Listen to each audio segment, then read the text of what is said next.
going on, everyone, and welcome to the Run Pure Sports Showdown video for Tuesday. We got a bonus Showdown video today. Tuesday night football. We have the Bills. We have the Titans. COVID-related schedule change, but we're happy to be here to discuss another Showdown slate.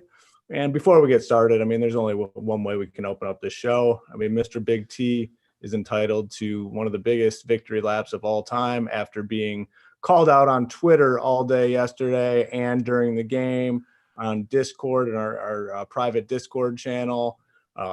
Text from me, I will say, I do apologize. I even sent some text about your boy Taysom Hill. The floor is yours, man. Like, you get to do whatever the hell you want right now. Have at it. You have people, all over the place calling you out. It's the best because on the nighttime Showdown Taysom games, like, I literally get, I feel like Donnie Trump himself with the notifications. Like, I get thousands upon thousands of notifications about this guy. Every time they bring him in and he does bad, everyone just can't wait to say Sean Payton's an idiot, blah, blah, blah, noodle arm Breeze, this and that. And then whenever he does good, they still say the same thing. Like, oh, he's an idiot. Like, so it's one of those arguments that no matter what, the math people are like, oh, why are they bringing him in? Oh, blah, blah, blah, this and that. So, like, it's fun because no matter what, people tilt. Like, if he gets a touchdown or two, everyone's tilted. If he doesn't, everyone's still tilted. And it's just great for Twitter. Last night could have been better. Like, he got a touchdown, but the problem was, what did we get by using him? We got Keenan Allen, who catches a touchdown right away, who leaves injured, and I had him on, like, all of my Taysom teams because that's where you spent up. If you played Taysom, you ended up having to play. I wanted to play Keenan Allen too. He's going to crush. Like, he catches a touchdown right away, a couple other 1 or 2 balls that trip. So wasn't good, but it's always fun when he gets in there. We had a few members too. I think one won $10K having Taysom in his lineup. So yeah, it wasn't the total nuts last night because a lot of people went off, but 3rd down and goal, game on the line, bring my man in straight to the house. You love to see it. It was definitely fun. It wasn't a huge night fantasy wise, so I won't take a full victory lap.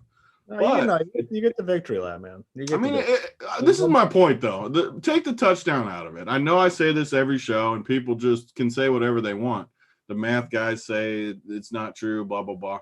But if a guy is 1,800 on DraftKings and you can pay up for studs and stuff, and he's going to take snaps at quarterback. He's going to play all sides of the ball. He's going to run routes as a tight end. He's going to get handoffs to the goal line. It just doesn't make sense to me how people don't think that's a good play. I'm not saying it's got to be a lock button, and I'm not saying he's going to score every game. But if you give me that much opportunity in leverage situations too, they don't mind bringing him in with the game on the line like you saw last night. I'm just going to keep doing it. Everyone can make fun of it, and that's fine. I'll keep playing him at 1,800. I don't care. He's going to have a 2-touchdown game, too. They acted like that was his ceiling last night. That is not his ceiling. His ceiling is 2 touchdowns and like 40 or 50 yards. His ceiling's like 20 points. His ceiling isn't 7 points. I don't care what the math people say. So I'll keep playing him.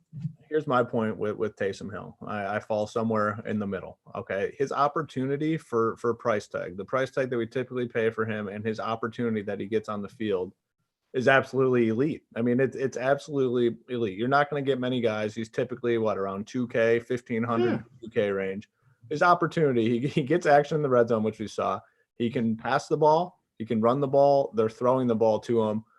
His opportunity is elite. The problem I see, which it's not a problem in terms of DFS, it's a problem in terms of real life football.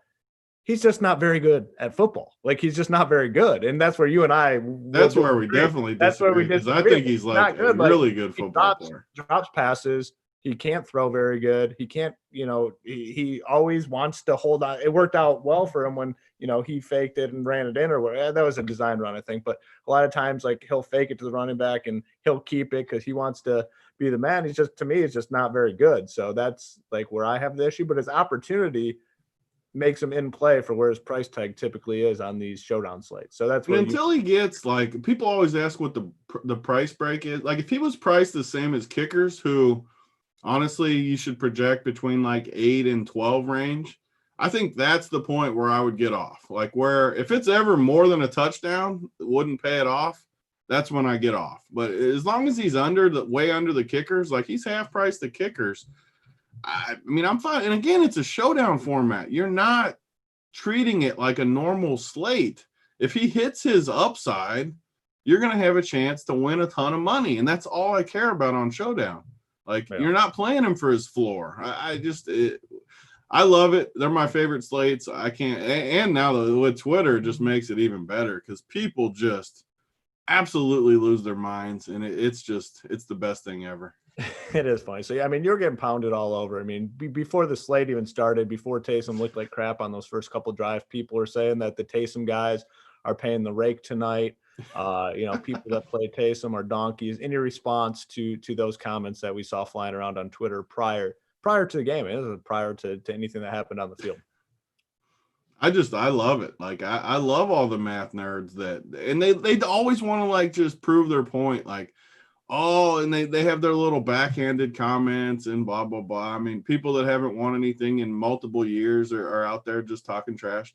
That's fine. I mean, just keep doing it, and I'll keep playing them, and we'll see how we end at the end of the year. Yeah, I like that. I mean, you earn your keep on the field, right? I mean, you got to prove yourself out there in those DFS streets. I like that.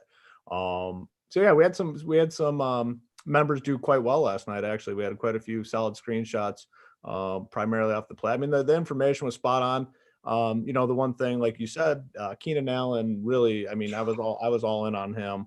And after that first drive, you're feeling really good about it. Feeling so good. I only played two captains last night. I played him and I played Kamara, and I felt really good about that.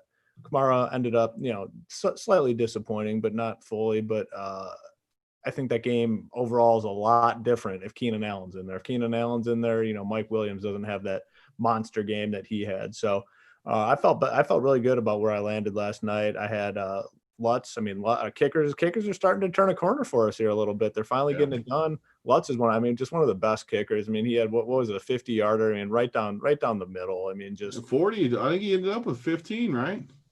Yeah. Just kickers are always. That's another thing I think we're higher on this show than other shows because I don't know. Like they're so solid. When you get that 15 from a kicker, you are just massive.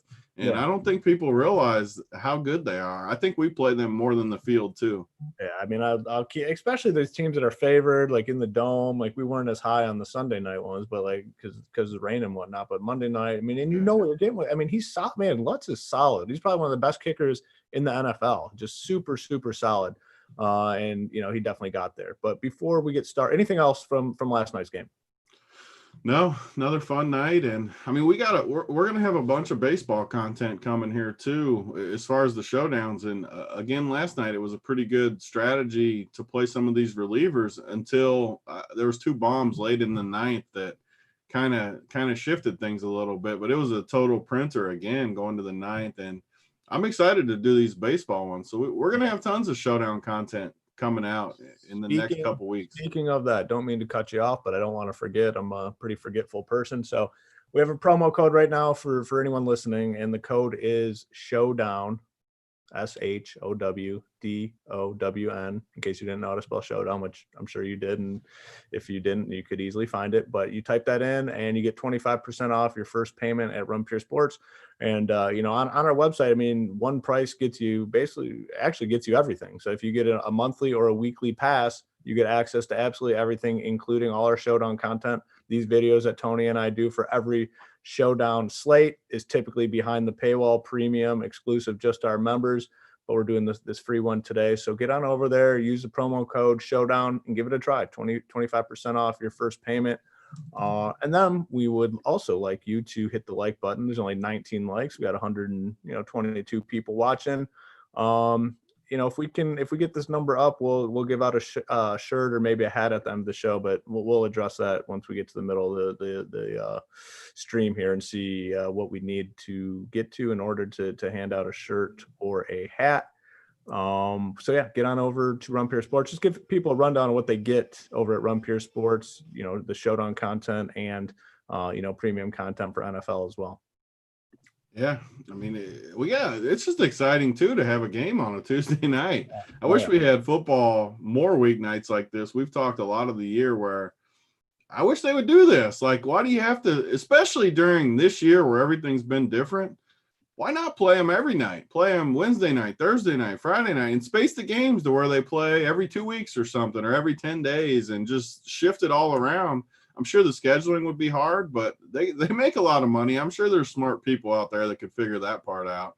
Yeah, Just I mean, shift these enough games people. all around. If these ratings are through the roof, which I'm assuming they are, I mean, these primetime football games are so popular. If these ratings continue to be super high, I'd imagine that's something they'd look into. I mean, why have 13 games on Sunday? Like spread it out a little bit, you know? Yeah. It's the worst when there's like 10 games in the morning and then 2 and 3 in the afternoon. And then that's stupid. That doesn't make any sense. Yeah, with gambling becoming more popular, sports betting becoming more popular, and fantasy sports becoming more popular, I have to imagine they look into something like that. But who knows?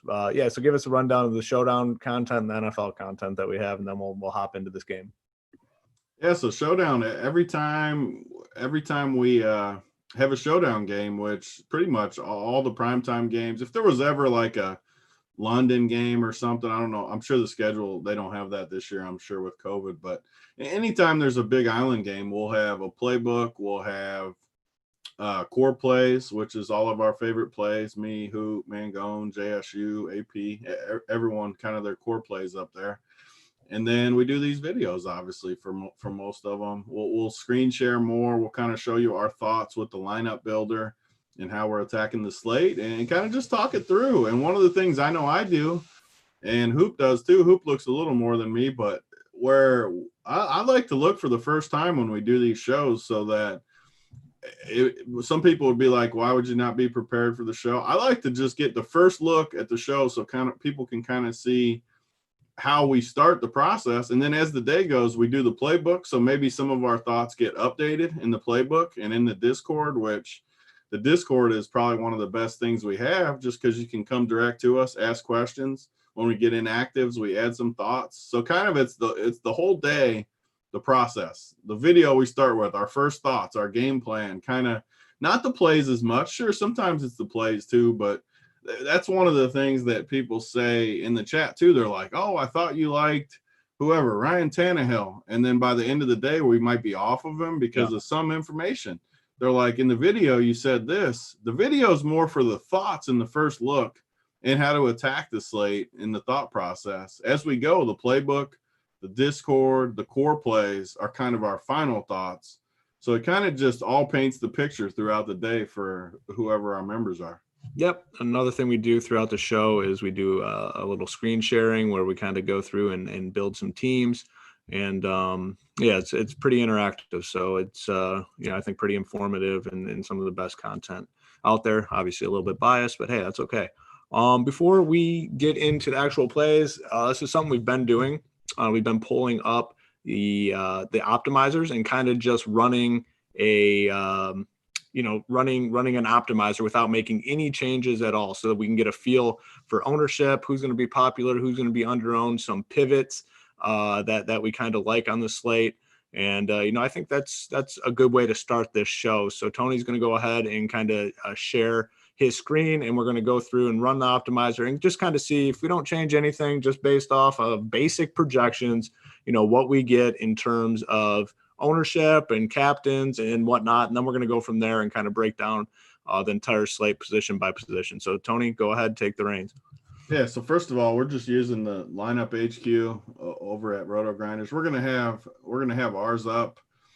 We got a deal in place with RG even to have kind of our own optimizer with our projections and everything in it. It should be up either the next day or two. We should have it up, so we'll have that as an option too. But if you wanted to check it out today, that's where you can find it, over at RG. Really cool program. One other thing, we should cover the injuries before we hop in. I guess they're not really injuries, but there's going to be some guys out due to that COVID situation on the Tennessee side of things. So Corey Davis is on that COVID injured reserve list, and Adam Humphries. So two main pieces of the receiving game for the Titans out today with this COVID. I don't know if they still have it or they're quarantining or whatever it is, but These two guys are out, which leaves a lot of empty holes for the Titans passing game. The one thing that does help them, A.J. Brown is going to play tonight. So yeah, we'll break all that down when we go player by player. But I that's love the C19 designation you see like on DraftKings too. Yeah. Just a big C19. C19. Are they both? So they're both fully they're out. Yeah, they're out. Let's see. Is that likely? Yeah, I mean, they're out. Yeah, so the first thing we want to do, like Hoop said, just normal settings on all of it. We play with a bunch of it as we go, but to start out, I always have it just on the basic stuff, literally just 150, one unique. I mean, just all the optimal stuff, 50K.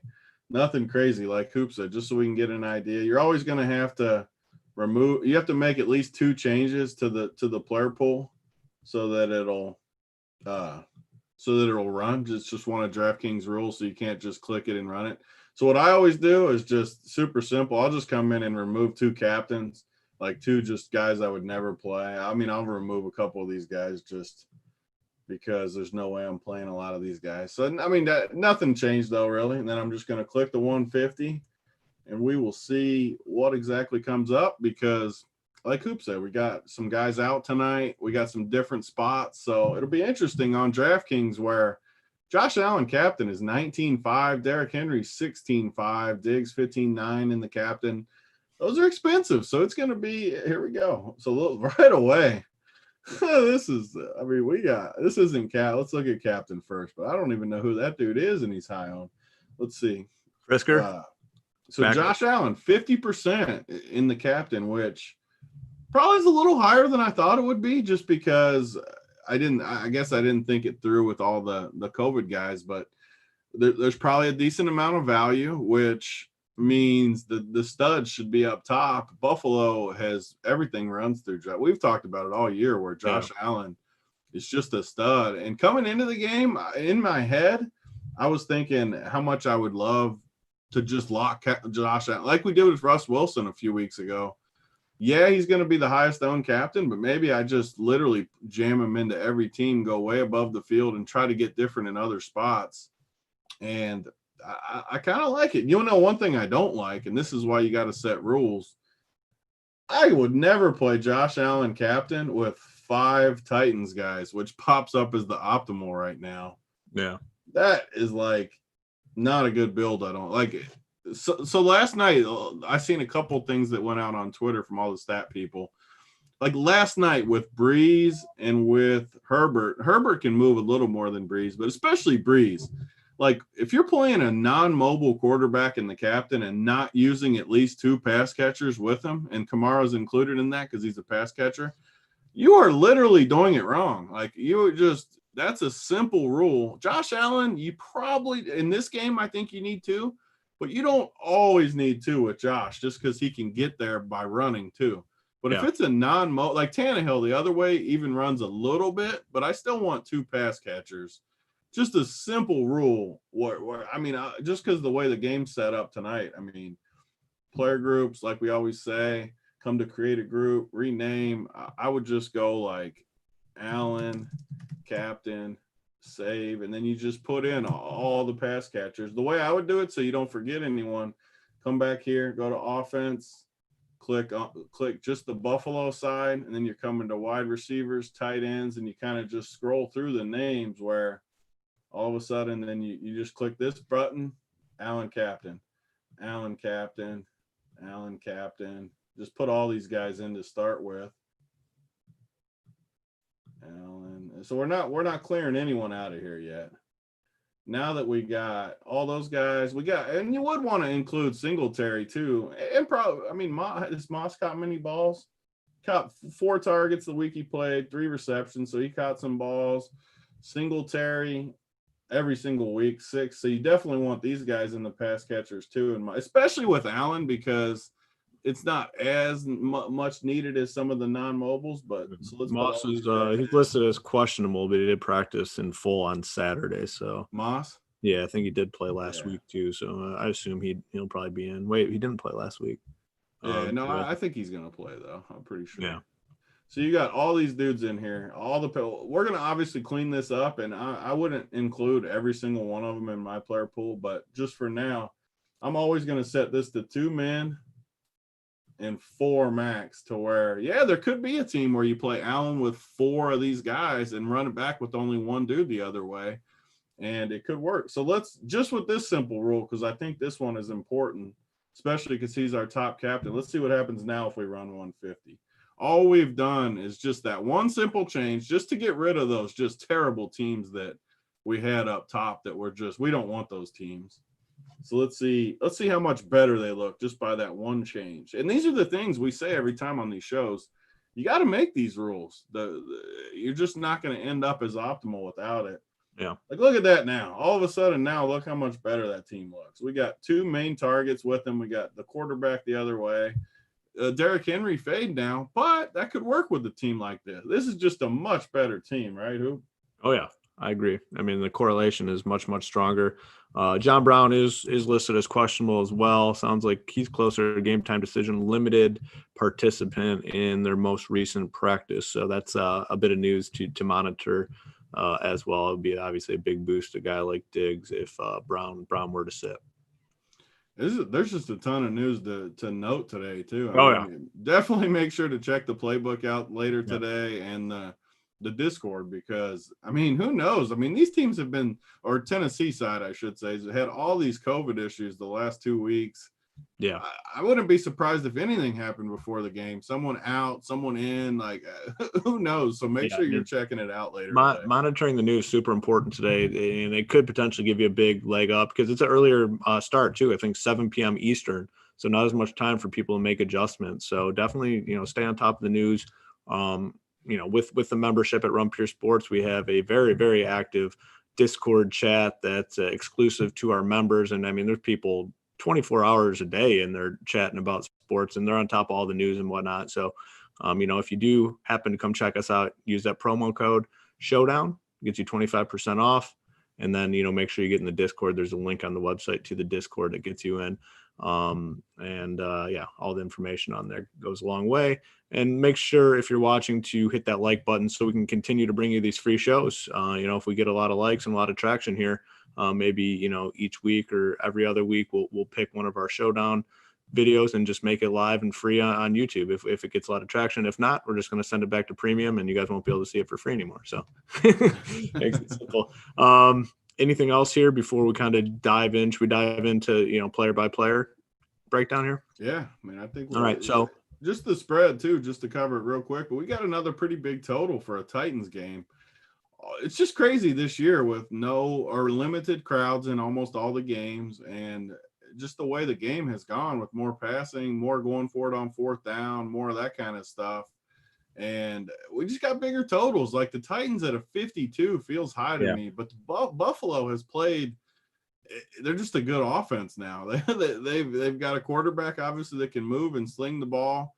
They got added Diggs. They got a bunch of weapons. The high total, 52 total. The Bills favored on the road, 3.5. I like the Bills a lot tonight. Yeah, I do as well. But let's talk about the Tennessee side first. We have all this information that we probably still need more news on. But, as it looks, Corey Davis is going to be out. Adam Humphries is going to be out. Obviously, Derrick Henry, very, very strong play. With those guys out, do you think there's any chance he gets a little boost in the passing game? I mean, he's a guy that's typically has not been very active in the passing game, but they're doing a little bit more. 3 targets, 2 targets, 3 targets. I mean, not a ton, but that's a decent number for Derrick Henry. If you can, get 2 or 3 catches a game, that could go a long way. Do you think with all these guys out, he has the potential to get more work in the passing game? So Derrick Henry is he's the anti Taysom Hill for me on these showdowns, where he's my nemesis, man. Like I always naturally feel like I want to fade him because he's always like massively owned, especially with all this value. And he hasn't had much in the passing game, but if they're playing from behind, they are showing him a little bit more work. I mean, he's just hard for me because I naturally want to fade him in my head and play, especially when I like Buffalo. I just have a really hard time playing him as a massively owned guy when I think they're going to be losing the game. It's just in my head. If I think they're winning, he's the type of guy I'd want to play all in on. Just jam him in, play him every team. So it's literally just game script with me with Derrick Henry. And maybe you can help me with that because you're way more of a safe cash floor type player than me. And like break me of that, because tonight on Tennessee, the issue is we just don't have many directions to go. So, which is a side effect too, though, because everyone's going to play him. So it makes it kind of a more interesting fade for me. Naturally, I want to fade him. Like you sell me the other side of it. If we think Buffalo's going to win, and I think Buffalo, there's a world where I think they kind of blow him out even.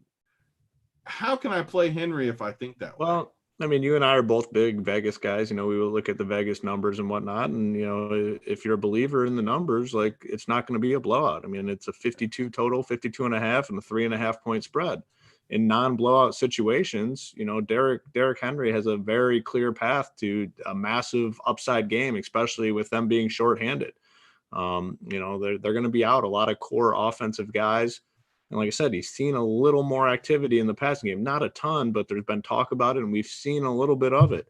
I just, in this situation with a lot of core guys out, like I just have to imagine they lean on him a little bit. You know, obviously if the game gets out of hand, which is, I mean, I think the Bills are the better team. I think the Bills are actually a really good team. I think the Bills are going to be there, a contending team at the end of the season. There's a path where the Bills blow out the Titans for sure. You know, maybe it's a situation where you build two different sets of teams. You know, if you really do think the Bills blow them out, you build a teams where you fade Henry and just, you know, follow that script. Then you keep a certain percentage of teams where, you know, you think it's close or the Titans, you know, play with the lead and Henry has a lot. But the problem with doing that is you're kind of short selling yourself because Henry's going to be so highly owned. You wouldn't be able to get leverage on that situation. So that's where my safe cash type mind conflicts with the GPP mind. So is that a dumb thing to do? Like build two different sets of teams knowing that, you know, if you do that, you're still going to be underweight on Derrick Henry? No, like I think the sharpest people in the industry do it like how you do it. And I honestly, like I consider you in that group of like the sharpest people. I think you guys do it that way where if you're building 150 teams, you're basically never going to completely fade Henry, and you're always you might end up lower owned or somewhere around the field, but you're going to build them like that where maybe, half the teams, you just throw them out and go with that other game script and just, you do it that way, but you end up with 40 or 50. Me and the GPP, like I'm okay with losing it all. And this is probably a detriment to me in some ways. It helps me because I'm going to have some big nights here and there, but I'm also going to lose way more nights than I should. Because sometimes it just gets me. Like I probably shouldn't full fade him on this slate when making 150. And one of the things I've been trying to do that I think helps, and it helped me with Breeze last night because I wanted to fade Breeze. I didn't like him, and he ended up being in the winner. But one of the things I've been doing, instead of full fading, I kind of showed this on a few of the other shows. And on the teams I'm fading, I just lower him from like right now it's projected at like 18 points. Instead of 18, so look at his past numbers, 16, 8, and 27. Instead of full fading, I'll just give him like 12. Like, and then so if he gets 12, which is a floor game for him, I'm still okay. I'm not full fading. Like he's probably still going to hit. Like, let's just do it right now. Same build. Let's see how many teams I get if I give him 12. I'm guessing he still hit. I should have put him slightly ahead of John. Maybe we'll just see. Put him at 12. Put him at 12.5. Let's just see what he comes. It's already running. Let's see what I get at 12. I'm guessing it's going to be lower, but the point is I'm still going to get some.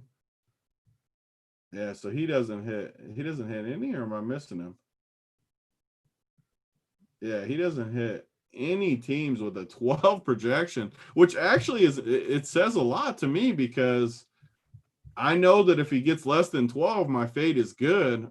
So this is like what I like to do, though. So let's bump him up to 15, and let's see how many teams he hits. And this is how you can play with the optimizer. People think you need to use the optimizer for 150. You can use an optimizer for just building one team just by playing this. All of a sudden at 15. Last see couple what nights, this I is. just did 4 or 5 teams, and I use the optimizer. I mean, because you can really fine tune. You can really fine tune what you're trying to do. I mean, really fine tune the exact ownership that you want, the exact correlation that you want. So, I mean, even when you're doing a small number of teams, I think it makes sense to do it. And this lineup HQ gives you everything you need out of this too. So I can't wait to get it up with our projections over here and stuff like that, because you can build off it. Here we go. Let's see. We got captain. Obviously, you're not going to have any in the captain, and then in the flex, this bar off there. We got. I mean, he's still just not hitting any. Oh, there you go. 1% at 15. Like that. This is selling me even more to fade him though. Like if he gets 15, he's still only hitting 1% of teams. Like, doesn't that feel low to you, Hoop? Yeah, but I think the issue is you have guys that are projected pretty high for a lot cheaper. Like AJ Brown is going to be very popular. He has a big projection in here. His projection is like right around 20. I think that, I mean, I like AJ Brown. I think 20 is a little His aggressive. projection's only 15.31 right He's here. 15 on there. Okay, I'm looking. Yeah, he's on barely higher. Okay, well, I mean, but if you're fading Henry, like you're going to play AJ for sure. Yeah, and those guys have high price tags. Like Stephon Diggs has a high price tag, so I'm sure Diggs is popular in those lineups. Tannehill, so you have other guys. What's your projection on Henry? Like, what do you think he gets tonight? Like, well, that was the next thing I was going to talk about. I mean, I've just pulled up his prop. He's got 120 total yards, which includes like 15, 16 range on receiving, so over 100 yards rushing. Then he's like a huge favorite to score a touchdown. He's like minus 250 to score a touchdown. So, I mean, I'd put him probably, I'd say 21-ish seems 21? Reasonable. Let's run it at 21 and let's see what we get.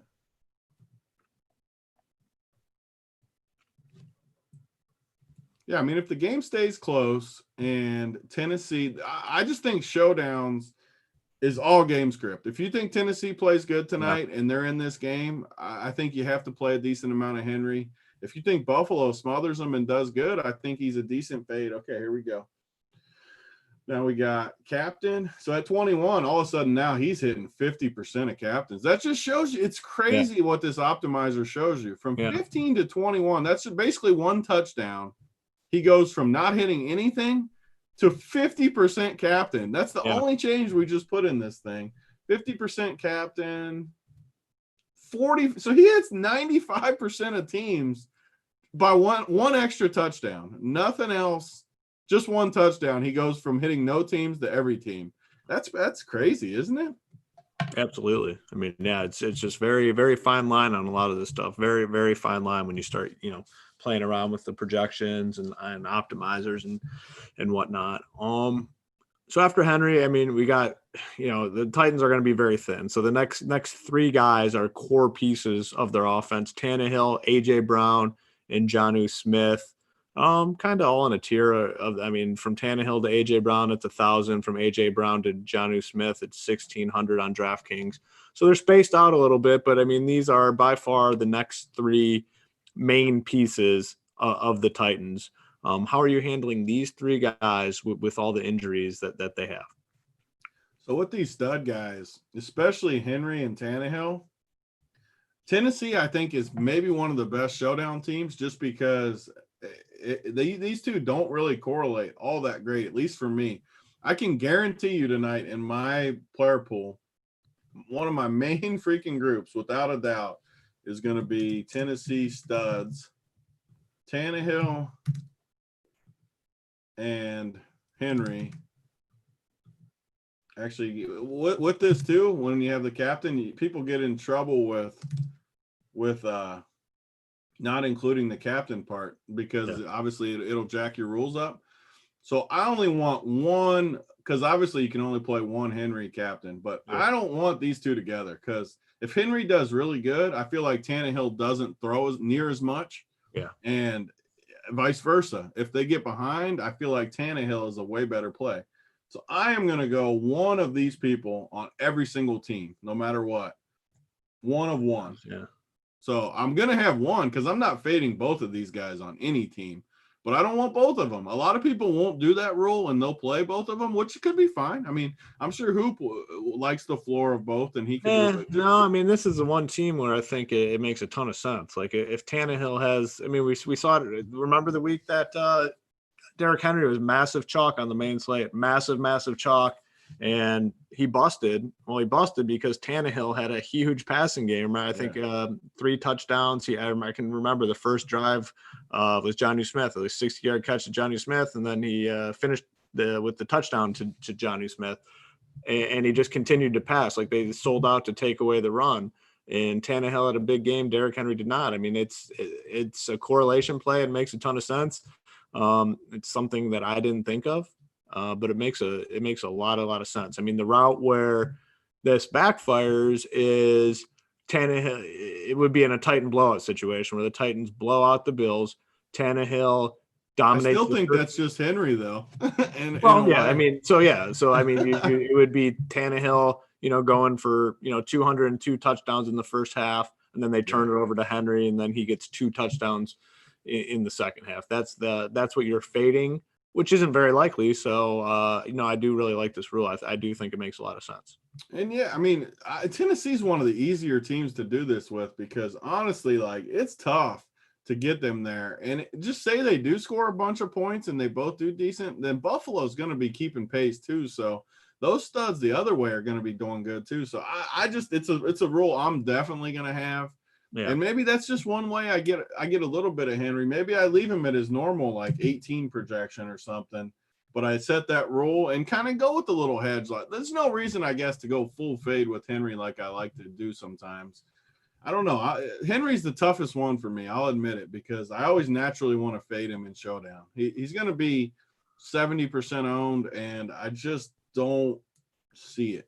Yeah, it becomes an issue. I mean, he's a slate breaker. I mean, he has the potential to absolutely break the slate. I still have nightmares from like 2 years ago. Me and Chop, we went with the full fade, and it was that game he had like 4 touchdowns and like 300 yards or something crazy. But it's like you said, though. I mean, you have to be, especially if you're playing the GPPs with the top heavy prize pools, which is basically all of them nowadays. You have to be willing to accept the goose egg and move on. Or you're just not going to make money long term. A couple guys, next guys up here for the Titans. Khalif Raymond, I guess we'll talk about him kind of by himself. He's 4.8K. He's going to serve as the number 2 wide receiver for the Titans today. Coming off a pretty big game. I mean, three receptions for 118 yards. That did not include a touchdown. He had a long 61-yard catch. He's kind of the next guy up. There's some other cheaper guys that we'll talk about as well, but he's 4.8K. He's going to be the number 2 guy there for the Titans. What do you think about him tonight? Yeah, I like him. His price feels probably too high, so I don't like him as much as these other guys, but yeah, I'm good with him. I'm definitely going to throw him in my Tannehill group, which we might as well do right now since we're just showing people how kind of our process, but let's go Tannehill, Tanny, captain. Come back here and kind of look at these pass catchers, especially because with our other rule, I'm not going to put Derrick Henry in the. You could maybe put one of these guys in there like Evans, but for now, let's just put the pass catchers, which obviously you're going to have AJ, Tannehill captain. I mean, you're going to put Raymond in there for sure. I guess I think he's the next best for sure, but I don't think he's clearly better than these next guys. I think these next guys have just as good of a chance to do things, probably at a lower ownership even. Like I remember, I said I didn't know who this dude was. I'm pretty sure it's the dude from Indiana that was a stud in college. Last week we had good success with the stud from college, Minnesota boy, Tyler Johnson. This week, Nick Westbrook was a stud. The chat's going to make fun of me if I'm wrong because I'm totally going off just what I've seen. But I think Indiana. It's Indiana. Is it from Indiana? Yeah. So he's a stud, only 200. Ferkser has always been a decent option with 200. We got, I'm pretty sure Pruitt's out. Pruitt's out, right? Pruitt's on the COVID-19 list. So let's get him out of here before we even look at him. We got, so Ferkser has to get a boost. Yeah. I assume Ferkser's projection is going to be higher than this. So I'm just going to, I think he should be higher anyway. So I'm just going to bump him. up in that Raymond range. But let's put these guys on here. Tannehill captain. I consider these guys basically the same. Raymond, Westbrook, Ferkser, maybe even like these guys, depending on who's active tonight, they might get a boost too. Like we need to check the actives and inactives for Tennessee. Basically, my point is any active receiver from Tennessee and tight end, I'm going to have in my player pool just because with Tannehill, I think they're going to correlate good, and a couple of these guys are going to end up really low owned. And the flip side to that is these cheap prices are going to let us get all the Buffalo studs. Allen, Diggs, Singletary, all these guys are going to fit naturally with these cheap guys. So I think it's just a perfect fit. I like all these guys. If I had to rank them, though, by price, I guess I would rank it Ferkser, Westbrook, Raymond would be my third just because of price. But if you could fit, I still think I would rank it that way. Like, because if you left 4,600 on the table, you got a better chance of being unique. Yeah. And I honestly don't think Raymond's better than these two. Do you think he's way No, I agree. I don't know why. I mean, I think just because they kind of labeled him as the number 2, I think that's why he has a price tag so much higher. But those other guys are definitely going to be just as involved and way, way cheaper. And the people that spend salary are just going to pay for Raymond when they shouldn't necessarily do that. Kickers, defense on either side. What's your opinion for this game? So kickers are definitely in play for me. Let's pull up both kickers. We got Ghost, who Ghost has been absolutely incredible since that first game when he what did he miss the first week? He missed. It was a disaster. He was 1 for 4, and he missed an extra point too that week. And then since then, though, last week 6 for 6, 2 for 2, 3 for. I mean, he's been really good since the first game. Yeah. I like him a bunch, and I like both these. I don't even know who that dude is, so hopefully he's a decent kicker. Let's see. Has he been the kicker all year? Yeah. Now that we don't have kickers on the main slates, I never know who the kickers are.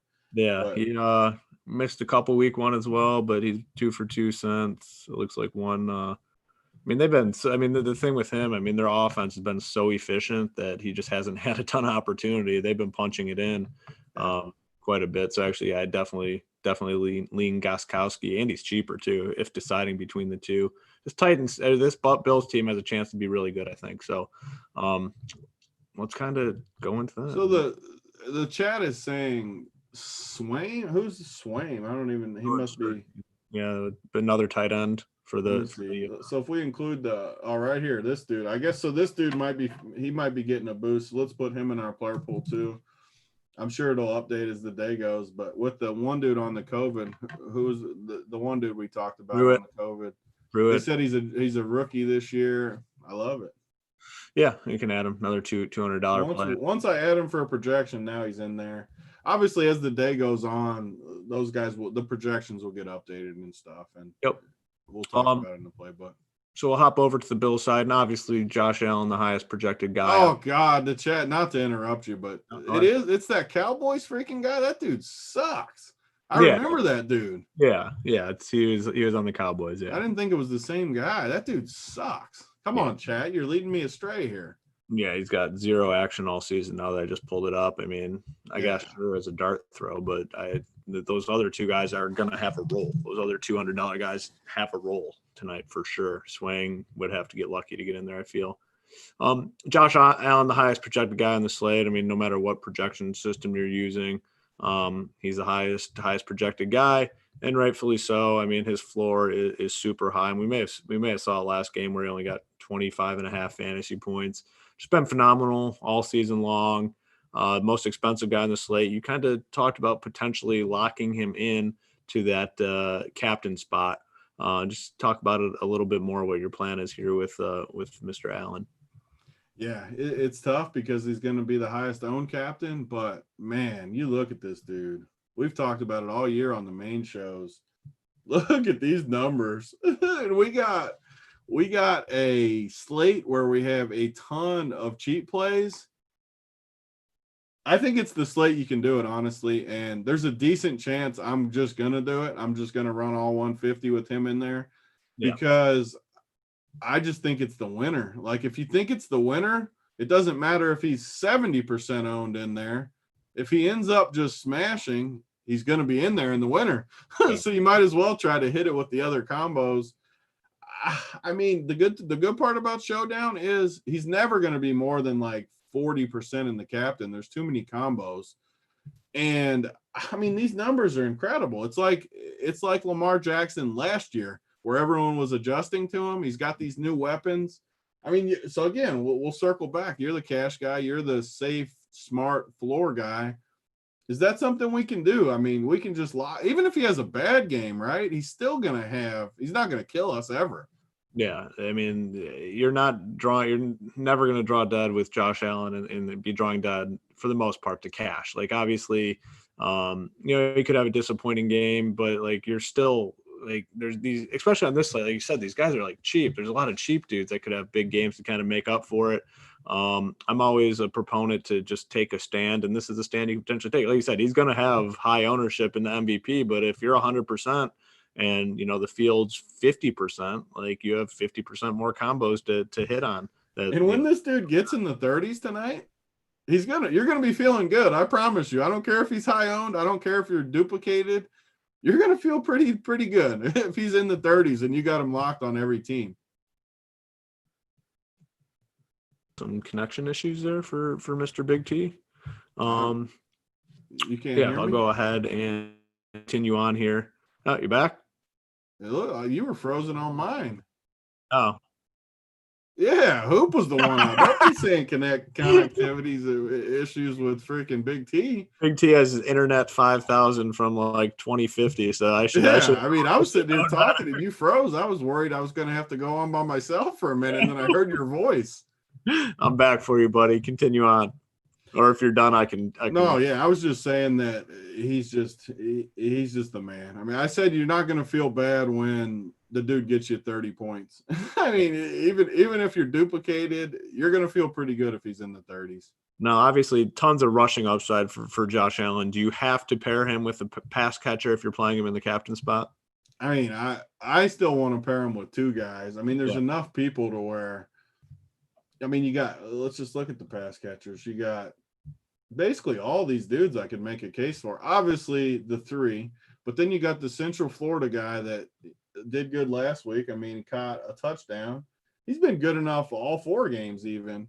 Davis. Tight end, you got these 2 tight ends are in play. I'm doing it too. My normal rule. I'm not going to play less than 2 pass catchers. Yeah. Maybe, just maybe, if I lock him every team, I set 20% of my teams or something with only 1 just to be different. But even then I would want to include Singletary in the mix though. And I want at least 2 because I think I got Singletary in my build. I like Buffalo. Like if you didn't like Buffalo as much, you probably wouldn't go 100% captain anyways. But I'm doing 2 or more pass catchers for Allen. I know you've made fun of me in the past for playing this guy, but he's actually been good and pretty consistent. Cole Beasley, 6.8K. Are you playing Cole Beasley? I mean, I love him when I'm playing. I like all these guys when if you're the good part about locking in a captain, the positives to it are you don't have to fade any of these guys because we're already taking our stand. It lets you get different in other ways and play all these combos. Leave salary on the table, go different directions because you don't have to worry about the captain. It's locked in. You can go a bunch of different directions with the rest of your team, play 2 kickers on a team, do a bunch of different stuff to be different. And then when that captain hits, you're going to have a chance to have a monster night, even if he is popular. Yeah, I agree. So any cheaper dudes? I mean, I think it's pretty obvious that the cheap plays are definitely on the Titan side. I prefer all those guys over anyone here on the Bill side. Would you agree with that? Yeah, it's just natural usage. I mean, I don't mind these guys. Again, I'm not going to take these guys out of my player pool because they could be the one that catches the touchdown. I'm going to take them out of my player pool if I'm not locking in Josh Allen at captain. But if I'm leaving them in there, I'm going to leave these guys in. But you want to know an example though? I would never play. What was the dude 4,800 from Tennessee? Oh, Khalif Raymond. Like, Yeah, right. I would never play Raymond over Gabe Davis if I'm just playing one team. I am never ever playing him over Gabe Davis on a Josh Allen captain team, like ever. If I'm just building it, there's no way I'm doing that. Gabe Davis probably is a little too cheap, and Raymond is probably a little too expensive in my mind for. So here's, John Brown is listed as questionable, and sounds like more of a game time decision. Practice in a limited fashion in their last practice. If he's out, then obviously a guy like Davis would become pretty popular, and I think he's gonna be my favorite if John Brown's out. So there's a lot of news here, man. Like, now that we're going through this, there's a lot of news. There could be some surprise pieces too. I mean, we don't know. That's another reason to lock in Allen captain. Yeah. No, I agree. Just take chances on some other spots. Because Henry's going to get what, 15 to 20% captain, and Tannehill's going to get 10 to 15. We might get Allen lower than we think. And by lower, I mean 30% or something. Like, he's going to be high, but it might be lower than we think. Yeah, it's possible. I mean, ownership is always can always be a surprising thing. I mean, there's no doubt about it, and especially when you factor in the captain stuff, like, it's typically spread out, the ownership. All right, let's hop over and let's build one real quick, just for fun. I always like to build at least one. Yep. Let's put obviously we're gonna put Josh Allen and the captain on our team, and we're gonna put who's your obviously we're gonna play Diggs, right? Who so you just because John Brown's questionable right now, let's put my boy Gabe Davis in there. Yeah. And then who would be your favorite Tennessee guys to bring it back with? How much salary do you have? Probably need at least one cheap dude. I mean, we still got 5,100. We're in decent shape salary wise. Probably Ferkser. Now you're getting me excited. Like, just say we did this. Say we played Tannehill and Ferkser. We're gonna leave one spot open because it's DraftKings. We got to leave a spot or two, but like, you still have 5,300. Just take Ferkser out. Yeah. Say we just play Tannehill. This is our core: Allen, Diggs, Gabe Davis, Tannehill. You got 2,750 for two people, but there is a ton of cheap guys with all the news. Ferkser 200, Westbrook 200, Evans 1,000, the crappy Swaim 200. Yeah. If you play even McNichols, you can play for 200.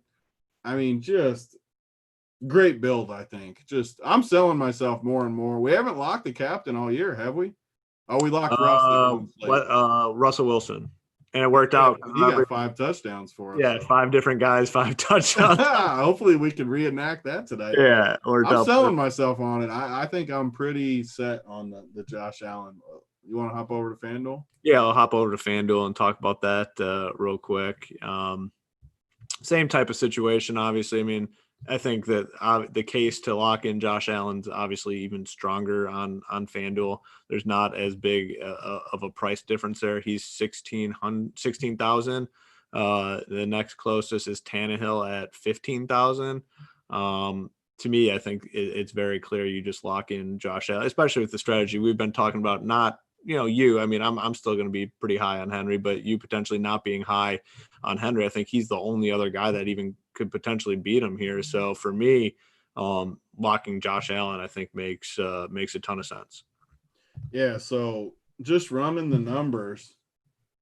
Do you see my screen? Josh Allen, if we just run it based on everything, Josh Allen, 100% on just running it. No changes. The good part about FanDuel is all he has to do is be the leading scorer, and you're going to need him in there because there's no salary adjustment. Yeah. So you always just have to have the highest scoring guy there. The chances of him being the highest scoring guy are very, very high. I mean, true odds, what would you give it? 70 to 80%, maybe even higher? Yeah, like I said, to me, like, realistically, if you're going to look at this, the only guy that could beat him would be Derrick Henry. I mean, Tannehill's not going to beat him. I guess maybe Diggs. I guess you could potentially make the case for Diggs if he gets 2 touchdowns. But man, it's going to be. But with the rushing, this is what I usually like to do is play Diggs like that. But God, it's hard for him to outscore Josh Allen when Allen is going to have the rushing and he's going to get 4 for each touchdown. And man, it's hard for him to outscore him. Yeah, no, I definitely I tend to And if agree. Henry has a good game, then we're going to have a perfect script for Josh Allen too, where, I mean, it is hard not to lock him in. It really is. Yeah, so like always on FanDuel, the biggest decision is the biggest issue is how do you get different? And a lot of times we say to leave some money on the table. For you, is that fading Henry here too, where touchdowns are more valuable? I mean, touchdowns are more valuable Yeah. in FanDuel, so I think the fade's a little tougher. It's crazy too, because the same thing you just said, where Henry hits all these optimals on FanDuel, and like, look at this, the same thing that we did on DK. Allen, just the optimal with no settings. I mean, you're getting 4 Titans with Josh Allen. I just don't get it. I hope people end up doing this because of the value and stuff, just to get Henry. Because what happens is if you play both of these guys, Josh Allen and Henry, you only have 11-3. I mean, all of a sudden you really can't play a lot of these other. Naturally, I want to fade him. I mean, these prices, like, I'd rather play Tannehill at 500 more, and just, they're similar projections. But if Buffalo gets out front, I just trust Tannehill more to throw the ball. Tannehill runs a little bit. I mean, he hasn't shown it this year, 14, 12, and 9. But in the past, I mean, he's had some games where he gets out and runs just a little bit. I mean, maybe, who knows? Maybe he runs one in instead of Henry, but I don't know. Like, naturally, I want to fade Henry. Same type thing, especially on FanDuel, where you don't get some of the bonuses and stuff. Like, same thing, if I bring him down to 12, same thing we did on DK. Let's see what he hits if we do 12. And I still didn't put in that rule either, where you got to have 1 or 2 pay on FanDuel, where it's one less player. I'd probably just do at least one receiver from Josh Allen, but let's see. So immediately now, obviously Josh Allen still hits all of them, but at 12, Henry only hits 4%. It's just crazy how far. Like, if he doesn't score a touchdown somehow tonight, which is unlikely, he'll probably score. I mean, it's definitely likely that he scores. But if he doesn't score a touchdown, he's got virtually no chance at being on the winner. So I'm leaning towards fading, honestly. Like, I feel good about it. I'm not scared if he screws me, he screws me. That's never scared me. I might just lower him to like even 14 or 15. Like, it's crazy to me that if we put him at 15, like, that feels like a good projection for him to me. You probably are a little higher than me on him, but if I give him 15, I'm not scared to fade 15. Let's see what he hits if it's 15. I mean, he definitely needs to score a touchdown on FanDuel. I mean, if not, yeah, you're right. I mean, it's been the case with him for years, though. If he doesn't score a touchdown, he typically busts. You're what, 29%, it looks like? Let's see. Yeah, so that's like perfect almost. Oh, Mike, Joe. Yeah, right. All right, we had an internet connection earlier. Big T's about to pass out. Going down on the show here. I'm like, freaking going down on you. We're almost done, so let's hang in there. But, 29%, you're going to be way under the field. I mean, are you okay with that, or just exit out? No, I mean, I'm okay with it. This, like I said, I think this is one of my weaknesses, where before I would just fade him. I think it's almost better, because this happens too, where he'll get like 10 points and he'll end up in the winner still, to where it's super frustrating for me because I faded him or something. Yeah. And you feel like you were victorious in your fade because he sucked, but he still ends up in the winner. So I think you just lower it. Like, you don't completely click the X button, just lower it to a number you're okay with. Yeah. Like, if I give him 15, that feels high to me. If he gets more than 15, it's probably a bad fade. If he gets less than 15, it's a good fade. So I'm comfortable with that number. Very good. Yeah, no, I agree. I mean, what is it? Projected ownership? It's got to be pretty high, right? On FanDuel, it's got to be. I mean, he's got to be 60, 70% for both sites. I mean, he just has to be. As always, the cheaper guys on FanDuel less important than on DK, where the lowest price is $200 on FanDuel. The lowest price is $5,000. I mean, those guys are still in play, but less valuable when you're going through and building lineups. Gabe Davis at 7K is just staring at me. Yeah, that's a really good price tag. That definitely stands out. And like I said, if Brown does somehow miss this game, he becomes close to, for me, like close to a lock button play on both sides. But all that will be addressed in the playbook and in our Discord chat. Anything else before we get on out of here? We can build a whole FanDuel team. They don't have the same rules as DK. Let's build one for the people. Okay. Yeah. Josh Allen. Let's go with who should we put him with here? Well, you definitely got to get your 7K guy in there. Gabe. We for sure need Diggs for sure if we're going there. Let's get Gabe Davis. Who's our favorite? I think you should play it's tough not to play Tannehill on the run back, right? What does that leave us with? Anything? It leaves us with 8,500. Let's run this. Let's see who we can get for this last spot. Offense, sort by point per dollar. That's when you said the point per dollar stuff, like FanDuel's pricing is way. Actually, let's just go like this. So 8,500, we got the Raymond dude, who I probably wouldn't go there even just because then that's going to be a popular build. Look at that team. That is going to be a super popular build. Yeah, so if we go a little lower, especially like with a Tennessee guy would be. Who's a Tennessee guy we could pull? Oh, our boy Ferkser.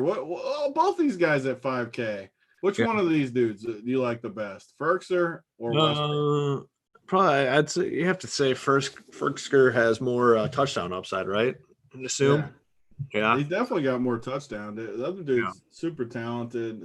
Either way, they're both good. Play two teams and play them both, but we'll put Ferkser for ours. We're leaving 3,500 on the table. Probably won't be. It's not going to be a unique build, but I like the build. And if it wins and you chop it with 50 people, 100 people, so be it. Like it's a good build. No, I like that. And leaving the salary on the table will obviously keep you a little bit different. So it's always important, especially on a slate where we know Josh Allen's going to have super, super high ownership. Yep. Love it. Very good. Very good. Well, thank you to everyone for tuning in to the live stream here of the Tuesday night Showdown edition, a little bonus Showdown edition with the schedule changing. I'm hoping we see a little. I'm not hoping for COVID outbreaks, but I'm hoping to see for more shifting of the schedule to prevent or present us with this opportunity to have more NFL slates. It's always fun. So anything else before we get on out of here? No, I'm excited, and it's going to be a good one. I hope we have more games like this. And it's just nice. We got don't forget about the 2 baseball games today too. And I think they're at 6 and 8 today. So tonight you got 6 o'clock baseball, 7 o'clock foots, 8 o'clock baseball. We're going to have all the 2-game content, playbook, core plays like normal, chat in the Discord. Yep. And then the showdown, we'll have Rubio do the showdown content tonight too for the late game baseball. So we got all kinds of content over at Run Pure. Check it out. Yes, no doubt. And remember, we have that promo going. The promo code is Showdown, gets you 25% off your first payment at Run Pure Sports. Good time to sign up with we put a big emphasis on our Showdown content, and it's something that kind of separates us from others in the industry. Our Showdown content has been phenomenal. We have some really sharp people working on it, like Tony and myself every day, and other guys as well chipping in and helping, but really strong team there for the Showdown content. NFL product has been phenomenal. Golf, man, our golf stuff's been on point. And this week's field is very strong. So we'll have some solid. AP's core last week. You were telling me about AP's core. his core had what? The top 3 dudes? AP's core and tiers. We have like a tier ranking system and his cores. He had I think his three of his 4 main dudes were in the top 4 basically in the event. He had Matthew. Love to see it. He had like Siwoo Kim. All dudes that finished way up there. So it was absolutely on point. I know his mom. So his mom plays DFS, and she had a nice sweat. She had a 6-figure sweat going into Sunday.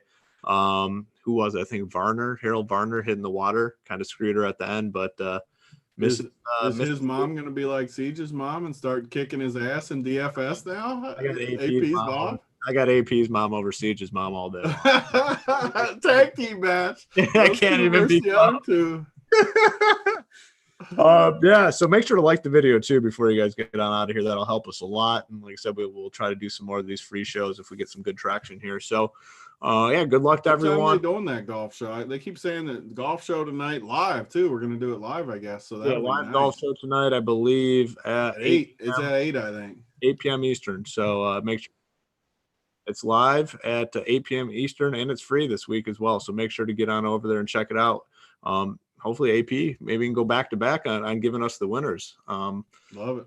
Yeah. So yeah, good luck to everyone tonight. We're going to get on out of here and we'll be back. Wait, no Thursday night, right? No Thursday night? Is there no Thursday game this week? I think they moved it. That's a bummer. But that does suck. Yeah, we'll be back. Move another game or anything in there? I think there's something else that got shifted, but there's no. I think is there 2 Monday maybe next week? I don't know. We'll come on and do a show this week though, even if it's baseball. We'll do another showdown. Yeah, we'll do one more showdown show for sure. So good luck to everyone tonight. We're gonna get on out of here. We'll be back at some point whenever there's another slate for us to discuss. So talk to you guys later.